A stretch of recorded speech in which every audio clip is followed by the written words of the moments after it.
دنیا بھر میں پہچان پانے والے ایک تاریخ دان اور ادیب ہیں پروفیسر مشیر الحسن۔ ملک کے بٹوارے، فرقہ پرستی اور جنوبی ایشیا میں اسلام کی تاریخ پر پروفیسر حسن نے کئی کتابیں لکھی ہیں۔ پروفیسر مشیر الحسن آج ہمارے روبرو۔ مشیر، آپ نے 1 2 3 4 میرے خیال میں آپ نے اتنی کتابیں لکھی کہ آپ کو خود اگر میں ایک دم سے نہیں، آپ کو خود یاد نہیں کتنی لکھی۔ آپ نے کتنی کتابیں لکھی؟ میں نے کافی کتابیں لکھی ہیں۔ نمبر بولو۔ اب مجھے نمبر تو یاد نہیں ہے، لیکن میں سمجھتا ہوں کہ آکسفورڈ یونیورسٹی پریس سے کم 25 کتابیں چھپی ہیں، لیکن اس کے علاوہ بھی 4-5 پبلشرز ہیں۔ جب تم نے پہلی نوکری کی تو جناب عالی آپ کو کئی ہزار روپے مہینے پہ؟ ارے ہم کو 225 یا 235 روپے ملتے تھے۔ دہلی یونیورسٹی کے کالج میں پڑھاتا تھا، اور اس کے بعد میرے خیال سے 2-3 سال بعد وہ رقم جو ہے اسی میں کافی ہاؤس، اسی میں ریمبل ہوا کرتا تھا۔ ریمبل بھی دوستوں کے ساتھ جاتے تھے، موٹر سائیکل بھی خواتین چلاتے۔ خواتین یا صرف حضرات؟ نہیں، خواتین۔ میں تو مکسڈ کالج میں پڑھاتا تھا، جس میں ٹیچرز، لیڈی ٹیچرز بھی تھیں، اور میں تو خیر 19 سال یا 20 سال کا تھا جب میں نے پڑھانا شروع کیا، تو میری دوستی بہت سے اسٹوڈنٹس سے بھی اپنے تھی۔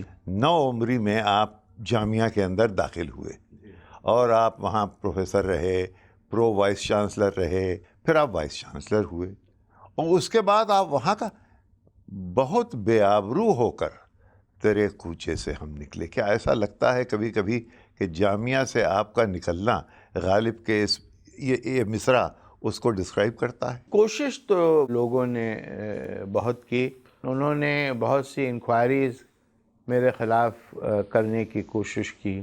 انہوں نے ایک میسیج یونیورسٹی میں ایسا دیا کہ جس میں لوگ مجھ سے، جس کا مجھے بڑا رنج ہے، لوگوں نے مجھ سے ملنا چھوڑ دیا، یہاں تک کہ لوگ ٹیلی فون جو ہے وہ مجھے کرنے سے ڈرتے تھے۔ مجھ سے کیا خطرہ تھا، مجھ سے کیا ڈر تھا، یہ ایک ایسا سوال ہے جو جس کا جواب ملنا ناممکن ہے۔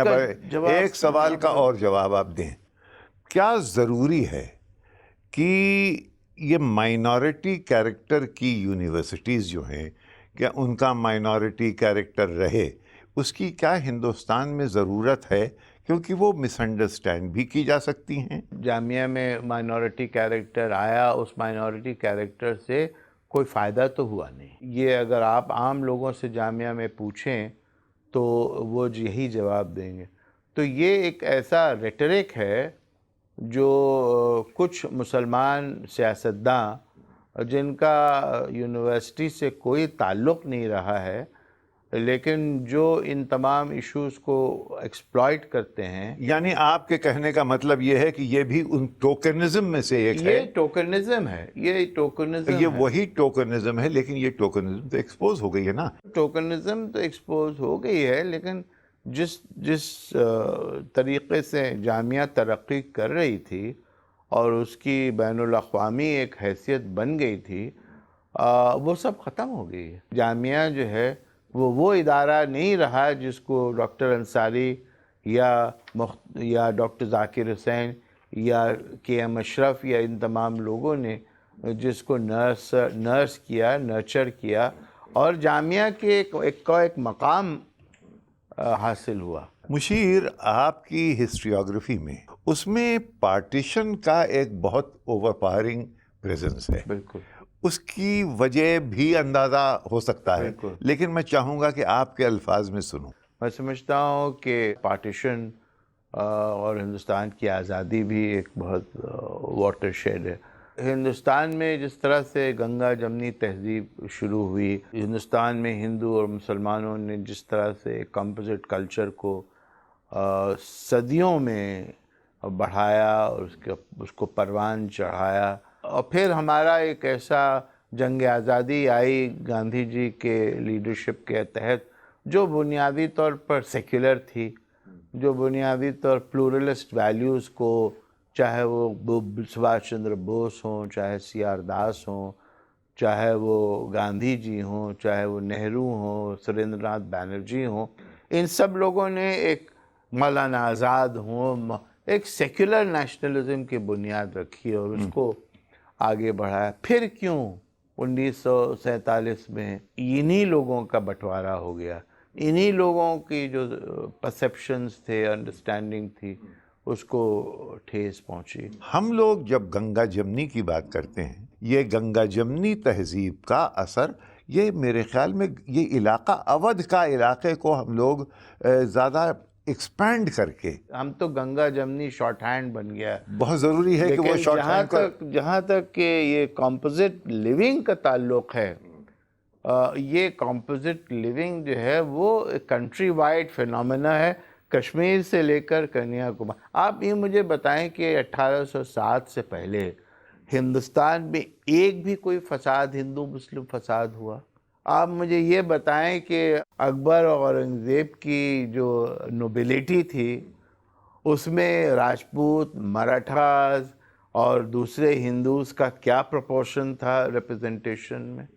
آپ دیکھیں کہ کس طرح سے مغل ایمپررز نے، جس میں شاہجہاں، جہانگیر بھی شامل ہیں، انہوں نے کس پرکار سے مٹس کو، ٹیمپلز کو اور سنتس کو، سادھوز کو کس پرکار سے انہوں نے گرانٹس دیں، اسی طرح سے انہوں نے خواجہ صاحب اجمیری کو گرانٹس دیں۔ ان سب چیزوں کو ریمائنڈ کرنا بہت ضروری ہے، اس لیے کہ اگر آپ ریمائنڈ نہیں کریں گے تو ایک دیش کا جو ایک بہت بڑا اثاثہ ہے، انہیریٹنس جو ہے، وہ انہیریٹنس آپ کھو دیں گے۔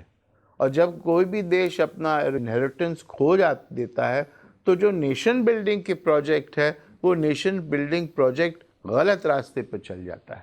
ہندوستان میں ایک ڈویژن ہے کہ ہم 200 سال کے بعد آزاد ہوئے ہیں یا ہم 1200 سال کے بعد آزاد ہوئے ہیں۔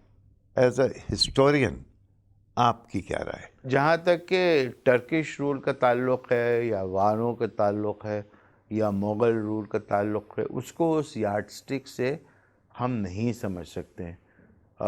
ٹرکس آئے، افغان آئے، سب لوگ آئے، اسی طرح سے آئے جیسے کشاناز آئے۔ تو کیا کشاناز کا اور کنشکا کا پیریڈ، جو کہ جس میں بہت خوبصورت چیزیں بنی اور کرافٹ بہت ڈیولپ، کیا اس کو بھی ہم باہر کے کلچر مانیں گے؟ تو آپ کیسے حد جو ہے وہ متعین کریں گے؟ اور خاص طور سے ٹرکش اور مغل پیریڈ کا جو پیریڈ ہے، وہ ہندوستان کی ہسٹری کا ایک بہت اہم پارٹ ہے۔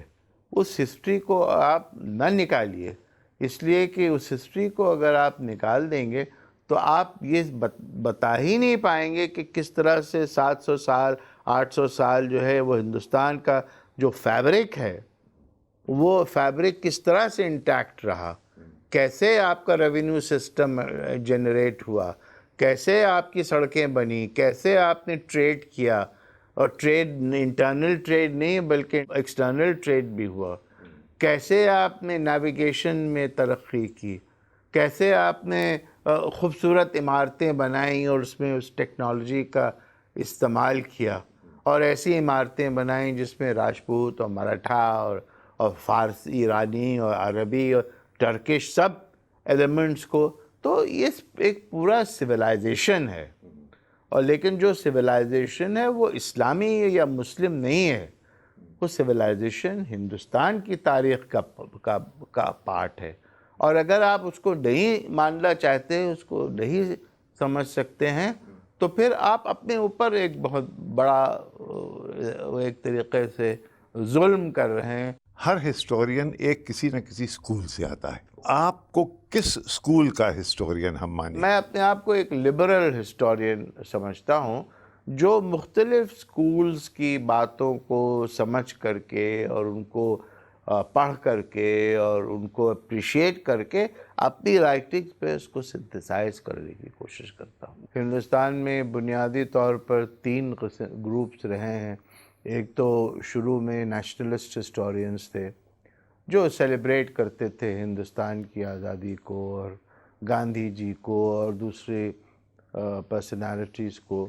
اس کے بعد مارکسسٹ جو ہسٹورینس تھے اس میں اینشنٹ انڈیا، میڈیول انڈیا اور ماڈرن انڈیا تینوں سیگمنٹس میں ان کا بڑا اثر تھا، بڑا پربھاؤ تھا. اور اس کے بعد یہ پھر مارکسسٹ ہسٹورینز کا اثر کہاں سے آیا؟ ہندوستان میں جو مختلف ورگ ہیں، کلاسز ہیں، ان کے جو ٹینشنز یا کانفلکٹس یا ان کانٹرڈکشنز کو ابھارا اور لوگوں کو یہ بات سمجھ میں آئی، اس لیے کہ عام زندگی میں بھی وہ ٹینشنز اور وہ کانٹرڈکشنز نظر آتے ہیں، تو ان کو یہ بات اپیل کی. پھر مارکسسٹ ہسٹورینز نے میرے خیال سے غلط طریقے سے مذہب کا جو ہمارے سماج پر اثر سمجھا جاتا ہے اس کو بھی انہوں نے نہیں مانا، اور انہوں نے بتایا کہ کس طرح مذہب کا استعمال کیا جاتا ہے. مذہبی لوگ بھی استعمال کرتے ہیں، سیاسی لوگ بھی سمجھتے ہیں. یہ بھی بات جو ہے وہ ہم یعنی لوگوں کے سمجھ مذہب میں آتی ہے. انہیرنٹلی ایک ایلیمنٹ نہیں ہے یہاں کی زندگی میں، بلکہ مذہب کا ہسٹوریکل پروسیس میں استعمال کیا جاتا اور ہے. وہ بھی ہم اپنی روزمرہ کی زندگی سے اور سیاست میں جو ہندوستان کی جس طرح کی سیاست ہوئی، جس میں ملک کا بٹوارا بھی ایک بہت اہم واقعہ تھا، اس میں ہم دیکھتے ہیں کہ مذہب کا استعمال کیا گیا. اور آخر میں سبالٹن جو ہسٹورینز آئے، انہوں نے اس عام لوگوں کی جو گفتگو تھی یا ان کی بات تھی یا ان کا پروٹیسٹ تھا یا ان کا ڈیمونسٹریشنز تھے، اس کو ایک دوسرا فارم دیا. انہوں نے اس کو کہا کہ یہ انڈیپینڈنٹ ہے. مشیر، ہسٹری کے معاملے میں دراصل وکٹرز نیریٹو رہ جاتا ہے کسی حد تک. اب ہم 200 سال انگریزوں کی ماتحتی میں ہم لوگ رہے، اور آپ جہاں کے ہسٹورینز جو پڑھنے بھی گئے تو آکسفورڈ گئے، کیمبرج گئے، تو لہٰذا ایک پوائنٹ آف ویو جو colonial imperial point of view تھا وہ جھلکنے لگا ان کی ہسٹریوگرافی میں. کیا ایسا ہے؟ بالکل ہے نا؟ بالکل صحیح ہے. لیکن اب پچھلے میں کہوں گا 20 سال سے 25 سال سے وکٹرز نیریٹو جو ہے وہ اس کی اہمیت اب نہیں رہی ہے، بلکہ ہم جو ہے اسپیکٹرم کے دوسرے سائڈ پہ پہنچ چکے ہیں.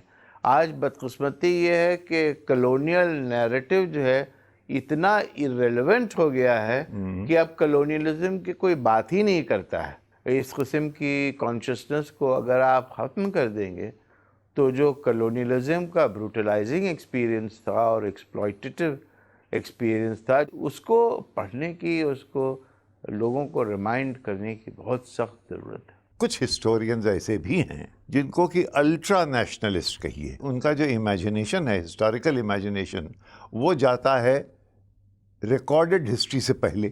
وہ اصل میں ہندوستان میں 19ویں شتابدی کے آخر سے یہ ہندو کانشسنس کا جو پورا کانسیپٹ جو سوامی دیانند سرسوتی نے اور وویکانند نے اور اس طرح کے مہان لوگوں نے دیا، اس کانشسنس کا یہ نتیجہ ہے کہ جو انٹیلیجنسیا ہے پنجاب کی اور مہاراشٹر کی اور گجرات کی، یہ انٹیلیجنسیا نے اپنے پاسٹ کو ڈسکور کرنے کی کوشش کی، اور اس پاسٹ کی ڈسکوری میں ان کو بہت سی چیزیں نظر آئیں جس کو بعد میں انہوں نے بڑھا چڑھا کر کہا، اور جس کو کرنل ٹاڈ نے اور ایلفنسٹن نے اور جارج کننگھم نے اور ونسٹن اسمتھ نے، انہوں نے اس کو ایک معنی پہنایا. تو راجپوت شیولری کی بات ہوئی اور مراٹھاز کی خاص بریوری، گیلنٹری کی یہ ایسے متس تھے. اور اسی طرح سے سولجرز میں جاٹس کے، یہ ایسے متس تھے جو انہوں نے انوینٹ کیے، اور وہ متس بدقسمتی سے انٹرنلائز کر لیا، اور جاٹس اپنے کو سمجھنے لگے کہ ان میں کچھ خاص ایسی، ان کے جین میں کچھ ایسی خصوصیات ہیں کہ جس کی وجہ سے وہ ہیں جو ہیں. اس میں انگریز کا کیا رول رہا؟ یہی تو انگریزی نے تو یہ امیج پرپیچویٹ کی ہے. 1857 میں ایک ریوولٹ ہوا، اتنا بڑا ریوولٹ جس میں ہندو اور مسلمان نے شانہ بشانہ ایک لڑائی لڑی اور اس کے بعد اس کو ہم بھول گئے. میں سمجھتا ہوں کہ یہ لڑائی کو بہت زیادہ رومانٹیسائز کیا گیا ہے اور اس کی اہمیت کو بھی ایگزیجریٹ کیا گیا ہے.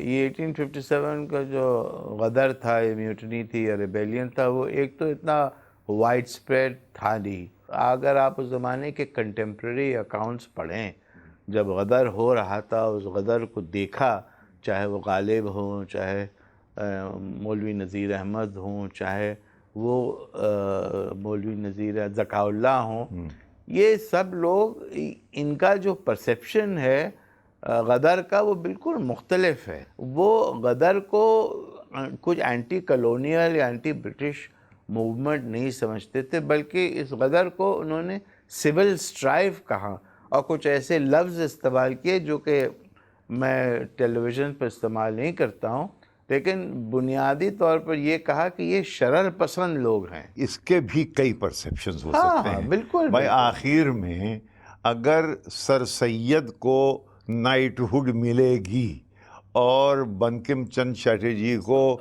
اسی قسم کا ایک ٹائٹل ملے گا، تو وہ ان پہ ایک انگریز کی چھاپ، انگریز کے اپروول کہیں نہ کہیں ان کو حاصل ہو گیا. اور انگریز کا اپروول جنہیں مل گیا، پھر وہ ہسٹری کو اسی نظریے سے دیکھنے لگتے ہیں، اسی طریقے سے اس کو ڈائریکٹ کرنے لگتے ہیں. کیا ایسا نہیں ہے؟ دیکھیے یہ بہت الطاف حسین حالی بھی اسی وہ نام ہے اسی میں. یہ بہت بڑے لوگ ہیں، یہ تو انٹلیکچوئل جائنٹس ہیں. ان کا یہ پرسنل ایجنڈا اس طرح کا نہیں تھا. انہوں نے بنیادی طور پر ایک بدلے ہوئے نظام کو دیکھا، انہوں نے اس چینج کو ویلکم کیا، اس ٹرانسفارمیشن کو ویلکم کیا، اور اسی لیے انہوں نے یہ سمجھا کہ یہ انگریز کا آنا بہتر ہے. بہتر ہے. اور یہ جو ایلیمنٹس ہیں، آپ کیا سمجھتے ہیں؟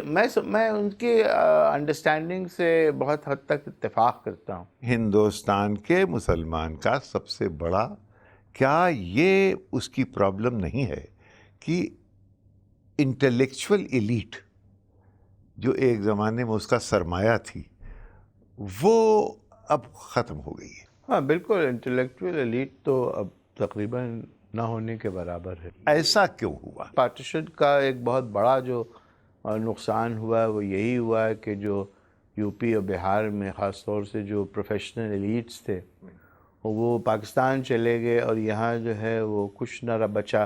جہاں پارٹیشن کا اثر کم تھا، جیسے کیرلا میں، جیسے کرناٹکا میں، اور چاہے کچھ حد تک گجرات میں، مہاراشٹر میں، تو یہاں ایک ایلیٹ ہے، چاہے وہ چھوٹی موٹی صحیح ہے.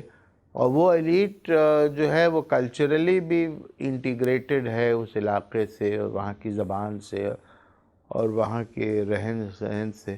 جو اصل مسئلہ ہے وہ مسئلہ یو پی اور بہار کا ہے، جہاں مسلمانوں کی، اور بہت حد تک بنگال کا، جہاں مسلمانوں کی بہت بڑی آبادی ہے. بنگال کا مسلمان ملا کی گرفت میں نہیں ہے. بنگال میں تو ملاؤں کا اثر بہت زبردست رہا، اور اسلامائزیشن کا جو پورا پروسیس بنگال میں ہوا، ایسٹ میں خاص طور سے، اس میں ملاؤں کا بہت بڑا رول رہا. کلرجی کا تو ہندوستان میں کہ مسلمانوں پر اثر جو ہے وہ 19ویں صدی کے آخر سے ہی ہے، بلکہ جب سے ہے، جب دارالعلوم دیوبند بنا اور لکھنؤ میں ندوۃ العلماء بنا، اور اس کی شاخیں جو ہیں پورے ہندوستان میں پھیل گئیں. تو اور یہ تمام لوگوں نے سیاست میں پورا حصہ لیا. خلافت کی پوری تحریک ہوئی جو کہ اتنی بھیانک تحریک تھی. پاکستان کی پوری ایک تحریک تھی، اس تحریک میں دیوبندی اور بریلوی اور یہ تمام لوگ شامل تھے. اور جو بھی موبلائزیشن ہوا پارٹیشن کے خلاف یا پارٹیشن کے فیور میں، وہ موبلائزیشن ملاؤں نے کیا، گاؤں میں اور چھوٹے چھوٹے قصبات میں. اور قصبات کا پورا سٹرکچر کولیپس کر گیا ملاؤں کے انٹرونشن سے. آپ یہ کہہ رہے ہیں کہ آپ صاحب ان کی گرفت سے بچ نہیں سکتے. آپ یہ بھی نہیں کہنا چاہتے ہیں وہ اینٹی ماڈرن ایلیمنٹ ہے؟ میں سمجھتا ہوں کہ ان میں بہت سے سٹل ان کے انفلوئنسز ہیں اور میرے خیال سے ان کا ایک اہم مشیر رول ہے۔ وہ تھنکنگ جو کہ تصوف سے ہندوستان میں آئی، وہ تھنکنگ جس سے کہ میر و غالب اور اقبال اور فیض اور جوش اور فراق اور یہ مجاز اور ترقی پسند، یہ تھنکنگ جو تھے، بھئی یہ بھی تو مسلمانی ہیں نا، ان کے بڑے اثرات رہے ہیں۔ ان میں لبرل تھنکنگ بھی ہے، ان میں تو یہ اینٹی جو کلونیل تھنکنگ بھی تھی، کہاں اور پورا پارٹیشن کی مخالفت حسین احمد دیوبندی اور دیوبند کے زیادہ تر لوگوں نے، سوائے اشرف علی تھانوی اور شبیر احمد عثمانی کے، سب نے پارٹیشن کی بہت مخالفت کی۔ اور 1947 کے بعد حسین احمد مدنی اور مولوی کفایت اللہ اور تمام لوگوں نے ایک بڑا پازیٹیو رول ادا کیا انڈین نیشنلزم کو اور اسلامزم کو ریکنسائل کرنے کی۔ اور جماعت العلماء اور جماعت اسلامی دونوں ایسی جماعتیں تھیں جنہوں نے ایک نیا راستہ مسلمانوں کو دکھایا پارٹیشن کے بعد۔ 180 ملین مسلمان اس ملک میں رہتا ہے، ٹھیک ہے، اس کو کون سی دشا، کون سا رخ، کون سی لیڈرشپ انہوں نے دی ہے جس کی وجہ سے اس کو یہ فائدے ہوئے ہیں؟ میں یہ سمجھتا ہوں، میں اس کو دوسری طرح سے جواب دوں کہ یہ مسلمان، ایک عام مسلمان جو ایک پرسو اپنا کرنا چاہتا ہے، چاہے وہ ٹریڈ کرنا چاہتا ہے، بزنس کرنا چاہتا ہے، یا یونیورسٹی میں تعلیم حاصل کرنا چاہتا ہے، سوال یہ ہے کہ کیا ان جماعتوں نے دے ہیو بین امپیڈمنٹس، کیا انہوں نے مسلمانوں کی مٹیریل پروگریس یا انٹلیکچول پروگریس کو روکنے کی کوشش کی ہے؟ اس کا جواب میرا یہ ہے کہ نہیں کی ہے۔ مشیر اگر یہ بیکورڈ نہ ہوتے تو ان مولوی صاحبان کا وہ اثر ان کے اوپر نہ ہوتا، وہ ان کی چنگل سے اب تک نکل چکے ہوتے۔ اب وہ دیکھیں، میں نہیں سمجھتا ہوں کہ چنگل سے نکلنے سے کیا معنی۔ اگر یہ جماعتیں مسلمانوں میں اسلام کی اور اسلام کی پازیٹیو ویلیوز کی کانشسنس پرووائڈ کر رہے ہیں، مذہبی دینیاتی کام یقیناً کریں، وہ تو بہت ضروری بھی ہے، لیکن پولیٹیکل سیاسی میدان میں جب مسلمان اترے گا تو ایک سوال اٹھتا ہے صاحب کہ ہندوستان میں لبرل مسلم لیڈرشپ کی کمی ہے۔ اگر مولانا آزاد لیڈر تھے، وہ نیشنل لیڈر تھے اور مسلمان بھی ان کا ساتھ دیتے تھے۔ نہیں، وہ تو ٹھیک ہے، لبرل مسلم جو ہیں وہ رہے ہیں ہر طرح کی جماعتوں کے ساتھ، چاہے وہ بنگال میں سی پی ایم کا پورا آپ جانتے ہیں ایک بہت بڑی کنسٹیٹوئنسی لبرل مسلمز کی تھی، اسی طرح نارتھ انڈیا میں ایک بہت بڑی کنسٹیٹوئنسی لبرل مسلمز کی ہے۔ تو لبرل مسلمز کوئی ہندوستان میں کوئی آل انڈیا مسلم لیگ تو ہے نہیں، ہندوستان میں مسلمانوں کی آل انڈیا کوئی جماعت تو ہے نہیں، جی، پھر یہ ہنگامہ اے خدا کیا ہے؟ ہاں، تو مطلب ان کو انٹیگریٹڈ ہے with the larger political stream۔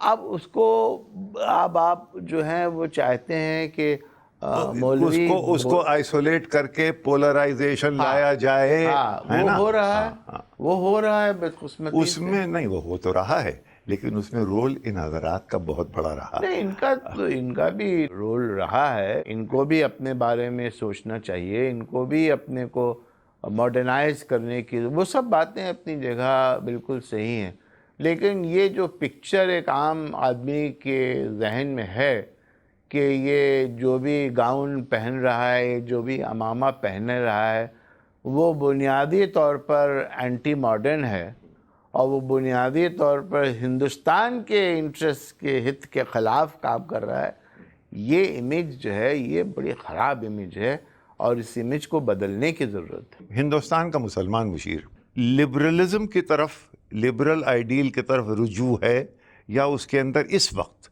جو فضا ہے اس میں کوئی ایکسٹریمزم کا ایک پہلو کہیں دکھائی دیتا ہے؟ میں سمجھتا ہوں بنیادی طور پر ہندوستان کا مسلمان جو ہے وہ صوفیوں کے نقش قدم پہ چلتا ہے، اور صوفیوں کا اثر بھی ہے، اور جو درگاہیں ہیں اس سے وہ بہت کچھ سیکھتا ہے اور اپنی زندگی کو اسی طرح سے بنانے کی کوشش کرتا ہے، اور اسی لیے درگاہیں جو ہیں وہ اتنی اہمیت رکھتی ہیں ایک عام مسلمان کی زندگی میں۔ لیکن یہ ضروری ہے کہ لفظ ایکسٹریمزم کو تو میں نہیں کہوں گا، لیکن ڈسکنٹینٹ اور ڈسسیٹسفیکشن ضرور ہے، اور جو ایک ایوریج شہری کو، مسلمان یا ہے شیعہ یا سنی ہے بریلوی ہے یا وہابی ہے، اس سے مطلب نہیں ہے، لیکن ایک ایوریج شہری کو جو حکومت سے جو امیدیں وابستہ ہوتی ہیں، وہ امیدیں اس کو وہ نہیں ملی ہیں، اور اسی لیے ڈسکنٹینٹ ہے، اسی لیے لوگوں میں ڈس اپوائنٹمنٹ ہے، اور جو ماڈرن اسٹیٹ ہے اس کا ایک بہت بنیادی ایک رسپانسبلٹی ہے، ڈیوٹی ہے، آبلیگیشن ہے کہ وہ ایسے ایلیمنٹس سے انگیج کرے اور ان کی جو ڈیمانڈز ہیں ان ڈیمانڈز کو سمجھنے کی کوشش کرے اور اس کو فلفل کرنے کی کوشش کرے۔ ایک بات بتائیے، اتنی گہری اور اتنی گاڑھی باتیں آپ نے کر ڈالیں جو کہ اردو کے مزاج میں ایک چہل، ایک شرارت، ایک کھیل کود، ایک اللہ تعالیٰ سے بھی چھیڑ خانی، جو کہ اقبال کے شکوہ اور جواب شکوہ میں ہے، میر کے ہاں بے پناہ ہے۔ اس لیے کہ یہی اسلامک سماج میں ایک ہمیشہ آرتھوڈاکسی کے خلاف جو ہے وہ ہمیشہ آواز اٹھائی گئی، جس کی وجہ سے صوفی جو سلسلے تھے ان سلسلوں نے بھی وہی ایک راستہ ہے۔ انہوں نے بھی ملاؤں کو بہت برا بھلا کہا، جس طرح سے ملاؤں نے صوفیوں کو برا بھلا کہا۔ اسی لیے حضرت نظام الدین اولیا وغیرہ نے ملاؤں کے خلاف بہت کچھ باتیں کہیں۔